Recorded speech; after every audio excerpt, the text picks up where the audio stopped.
orang, Ustaz kata, orang luar tidak boleh ziarah balu yang kematian suami. Betulkah? Makna panjangnya, hadirin dan hadirat rahimakumullah. Ada seorang ustaz kata, apabila seorang balu yang kematian suami, dia tidak boleh diziarahi oleh orang luar, kecuali orang dalam rumah lah. Orang luar maknanya orang dari luar datang ke rumahnya tak boleh. Hadirin dan hadirat, sebagaimana kita sama-sama maklum, tertera dalam Al-Quran, wanita yang kematian suami hendaklah menahan diri dari keluar rumah atau dengan nama lain beriddah 4 bulan 10 hari. Itu yang datang dari Al-Quranul Karim. Nabi Muhammad SAW memperjelaskan, ketika itu mereka tak boleh bersolek, mereka ketika itu tidak boleh keluar rumah kecuali emergency. Urusan bank, urusan hospital, membeli makanan, itu emergency. Tidak ada satu riwayat pun yang mengatakan bahawa balu tidak boleh diziarahi oleh orang luar. Mereka ada kawan.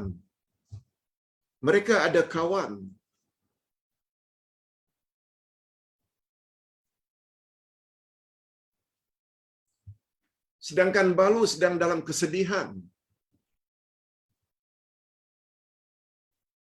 Balu sedang dalam kesedihan.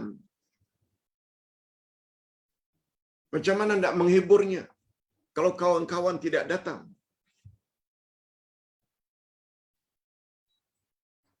Terutama sesama wanita.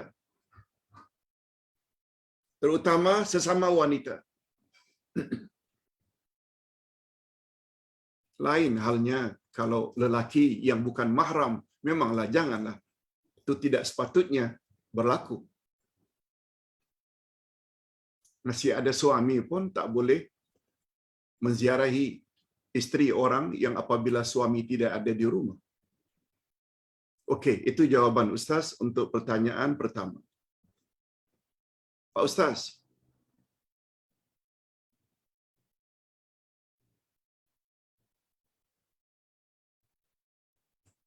sebentar ya Ustaz, ada emergency.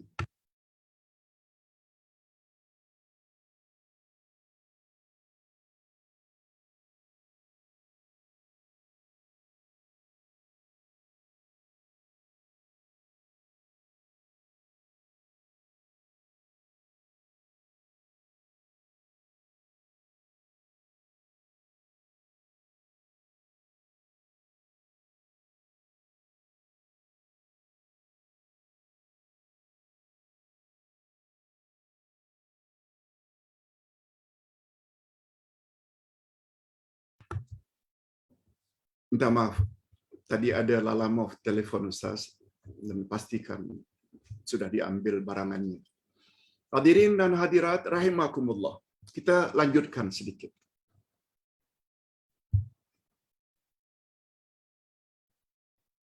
Pertanyaan berikutnya.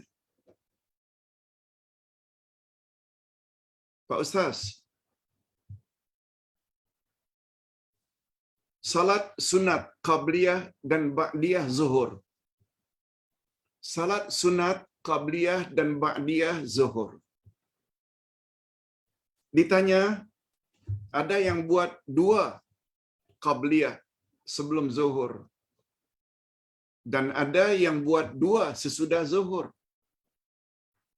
Jadi 2 4 untuk zuhur dan 2 ba'diyah zuhur. 2 4 2. Ada pula yang buat 4 4 2. Qabliyah zuhur 4 rakaat. Zuhur 4 tetap dan 2 setelah zuhur. Dan ada yang buat pula 4 4 4. Sebelum zuhur 4, zuhur 4 dan sesudah zuhur juga 4. Yang mana yang lebih tepat Pak Ustaz? Jawabannya begini.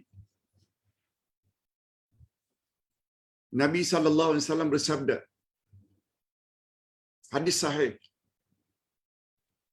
barang siapa yang melakukan salat sunat 10 rakaat dalam sehari, Allah bina untuknya mahligai dalam syurga. Apa itu salat sunat 10 rakaat? 2 sebelum subuh, 2 sebelum zuhur, 2 sesudah maghrib, 2 sesudah isya,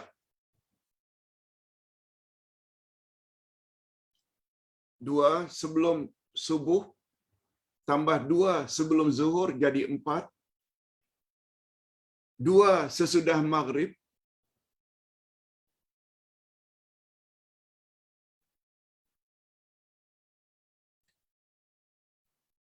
2 sesudah isya.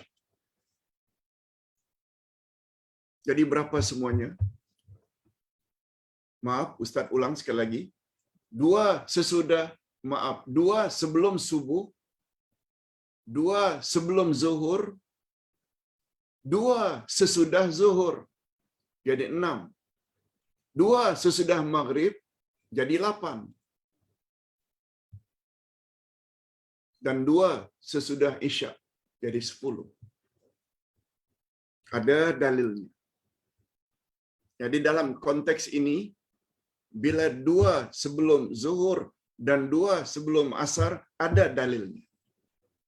Termasuk dalam 10 yang bila dilakukan, Allah bina untuknya mahligai di dalam syurga.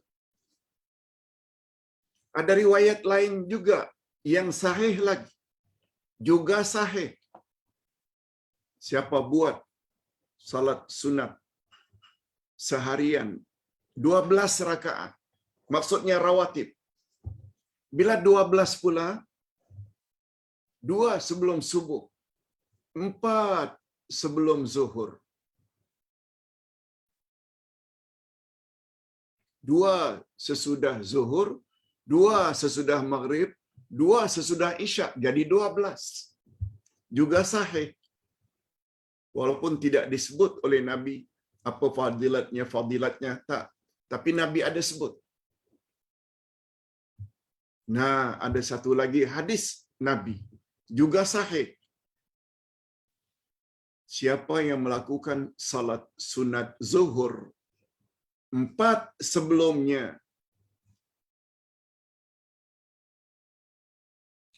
dan 4 zuhur, dan 4 sesudahnya, 4, niscaya kulitnya tidak akan dijilat oleh api neraka. Ringkasnya, ketiga-tiga cara tadi adalah dibolehkan. Dan cara yang paling baik, sesekali buat 2-4-2, sesekali 4-4-2, sesekali 4-4-4. Wallahu a'lam. Yang ketiga, betulkah ada ba'diyah isya 4 rakaat, Pak Ustaz? Dan kononnya apabila ia dilakukan, seolah-olah malam itu dia mendapat Lailatul Qadar. Ini pertanyaan ini sudah beberapa kali Ustaz jawab sebenarnya. Cuma ada yang tanya balik. Ustaz jawab sekali lagi bagi yang belum tahu. Tentang adanya salat 4 rakaat sesudah isya. Hadisnya sahih. Daripada Abdullah ibnu Abbas yang melihat sendiri Nabi Muhammad sallallahu alaihi wasallam balik salat isya lalu salat sesudah Isyak di rumah makciknya, isteri Rasul yang bernama Maimunah. Maimunah itu isteri Rasul, makcik daripada Abdullah ibnu Abbas. Hadisnya sahih. Nabi buat 4 rakaat sesudah Isyak. Tadi kan kita sebut kita boleh buat 2 rakaat.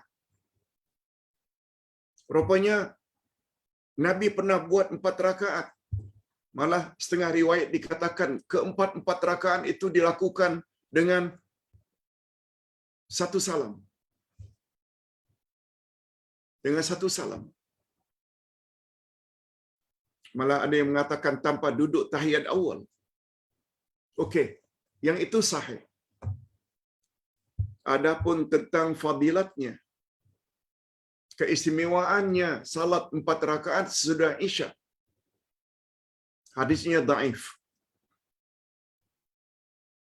Sebab kata ulama hadis menilai Abu Syaibah, salah seorang yang meriwayat hadis itu, dia adalah orang yang dhaif, orang yang lemah. Hadis itu tidak sahih. Oleh sebab itu,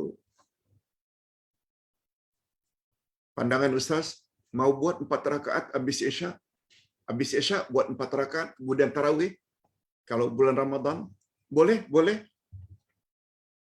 Tapi jangan punya keyakinan. Jangan punya keyakinan. Kononnya bila buat itu kita dapat ganjaran seperti Lailatul Qadar. Hadisnya dhaif. Dan faedah hadis dhaif, natijah hadis dhaif, result hadis dhaif adalah zan. Zan maknanya hanya sangkaan, tak confirm dari Nabi. Sedangkan masalah fadilat, masalah ghaib, pembahasan ilmu akidah. Ilmu akidah mesti disokong dengan hadis-hadis yang sahih. Okey.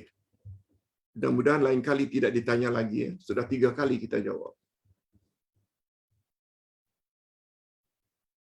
Yang keempat,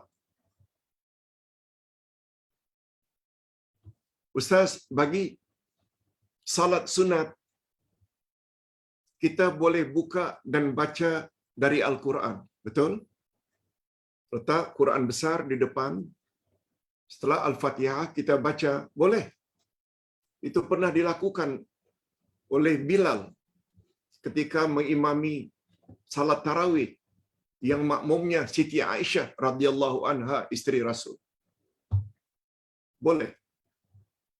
Cuma yang saya ingin tanya, sama ada bacaan Quran di malam hari itu sebaiknya dalam salat tahajud ke atau di luar salat? Hadirin dan hadirat, kita biasanya baca banyak macam mana pun Al-Quran dalam salat sangat terbatas. Oleh sebab itu, bacaan yang dianjurkan oleh Nabi sallallahu alaihi wasallam, satu hari jangan kurang hendaknya kamu membaca Al-Quran sekian ayat, kata Nabi. Itu semua maksudnya, kata para ulama, maksudnya ayat-ayat Quran yang dibaca di luar salat. Di luar salat, bukan dalam salat. Sekali lagi Ustaz ingin sebutkan, yang namanya kita tadarus itu digalakkan membaca Al-Quran, bacaan di luar salat. Sebab biasanya bacaan dalam salat itu sangat terbatas. Lebih-lebih lagi bagi kita yang tidak hafal ayat-ayat panjang. Pertanyaan yang kelima, Pak Ustaz, niat puasa Ramadan pada malam hari, ada tak bacaan-bacaan tertentu?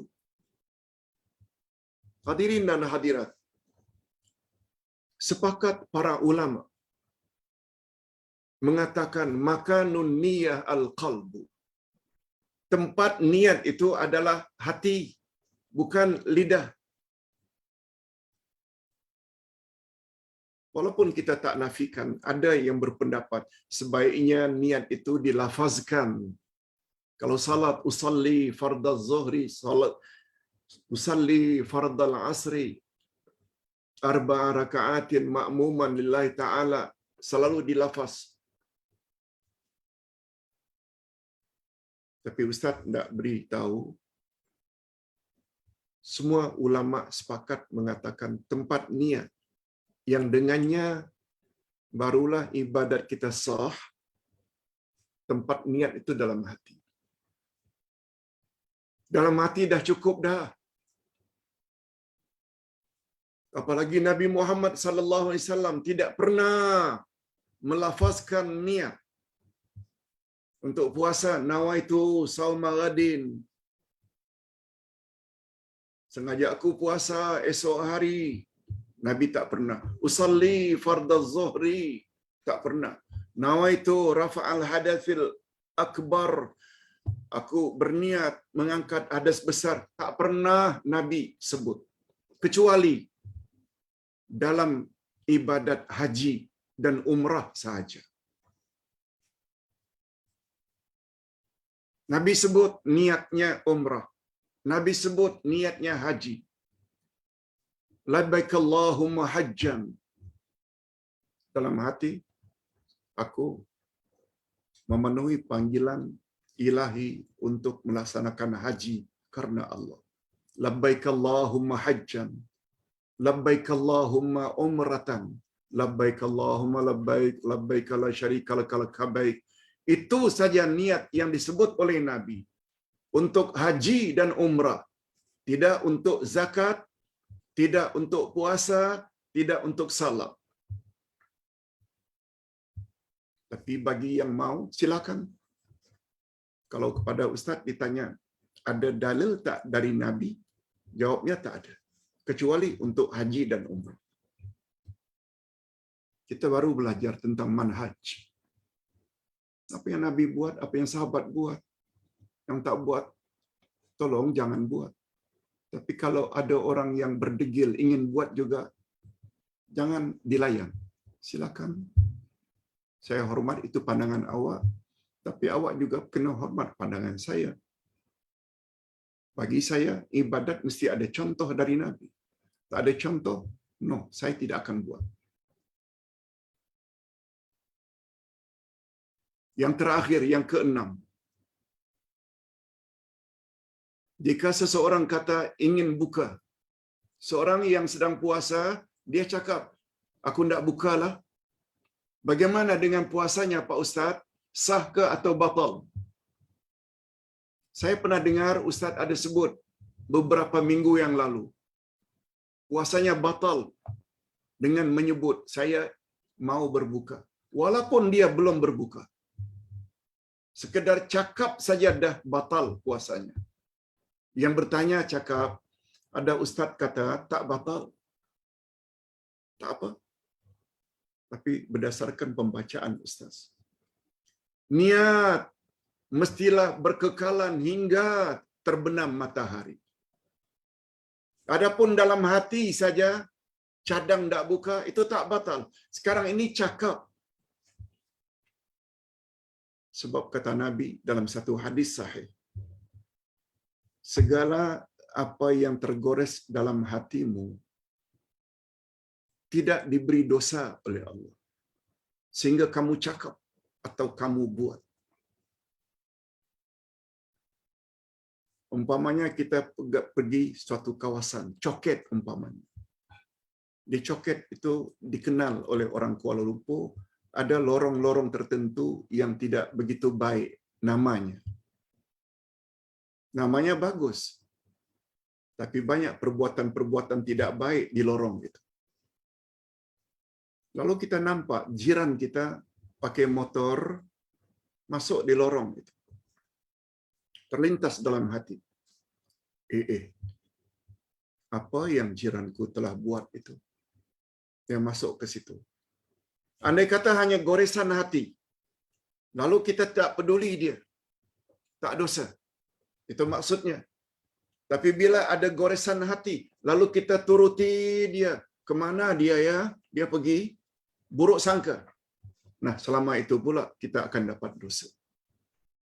Atau kita ucap, oh, aku nampak si fulan itu jiranku telah masuk lorong itu. Kita cakap pada kawan yang sama-sama kenal dia. Itu dah mula dosa. Ustaz ulang sekali lagi. Orang yang berpuasa, ada keinginan untuk berbuka, tapi dalam hati saja, tak batal. Tapi bila dah cakap, aku nak bukalah nanti habis asar atau habis zuhur, batal. Walaupun dia tak makan. Wallahu a'lam. Bapak-bapak dan ibu-ibu, ini dulu yang dapat Ustaz sampaikan. Sekali lagi Ustaz ulangi pengumuman untuk esok. InsyaAllah kita akan mula jam 5.30, bukan jam 6. Sehingga kita lebih selesa untuk mungkin berhenti jam 7. Daripada sekarang sudah lewat jam 7. Hanya beberapa minit lagi akan berbuka. Mari kita berdoa. Alhamdulillahirabbil alamin wassalatu wassalamu ala asyrafil anbiya'i wal mursalin wa ala alihi wa sahbihi ajma'in. Rabbana ighfir lana dzunubana wa liwalidina warhamhum kama rabbawna shighara. Rabbana hab lana min azwajina wa dzurriyyatina qurrata a'yun waj'alna lil muttaqina imama. Ya Allah, ampunkanlah dosa kami dan dosa kedua ibu bapa kami. Cucurilah mereka rahmat-Mu ya Allah, sebagaimana mereka telah didik kami sejak dari kecil. Ya Allah, berilah kami pasangan hidup dan zuriat keturunan yang menyedapkan pandangan mata dan hati kami. Dan jadikanlah kami pemimpin bagi orang-orang yang bertakwa. Ya Allah, Ya Syafi, adhibil ba'sa rabban nas ishfi anta syafi, la shifaa illa shifaa'uk shifaa'un la yughadiru saqama. Ya Allah, yang Maha Penyembuh, sembuhkanlah segala bentuk penyakit yang kami alami. Begitu juga penyakit yang dialami oleh saudara kami, kaum kerabat kami, kawan-kawan kami, terutama yang mendengar ceramah ini. Tak kira di mana mereka berada, sembuhkanlah penyakit mereka. Hindarkanlah mereka daripada musibah COVID-19 dan penyakit-penyakit yang lain. Sebab Engkau Maha Penyembuh. Ya Allah, ya Tuhan kami, terimalah puasa kami. Ampunkanlah dan maafkanlah segala kekurangan yang kami lakukan pada puasa pertama ini. Sebab Engkau Maha Pengampun. Wa sallallahu ala nabiyyina Muhammad wa ala alihi wa sahbihi ajma'in. Subhana rabbika rabbil izzati amma yasifun. Wa salamun alal mursalin. Walhamdulillahi rabbil alamin. Subhanakallahumma wa bihamdik. Asyhadu an la ilaha illa anta. Astaghfiruka wa atubu ilaik. Wassalamualaikum warahmatullahi wabarakatuh.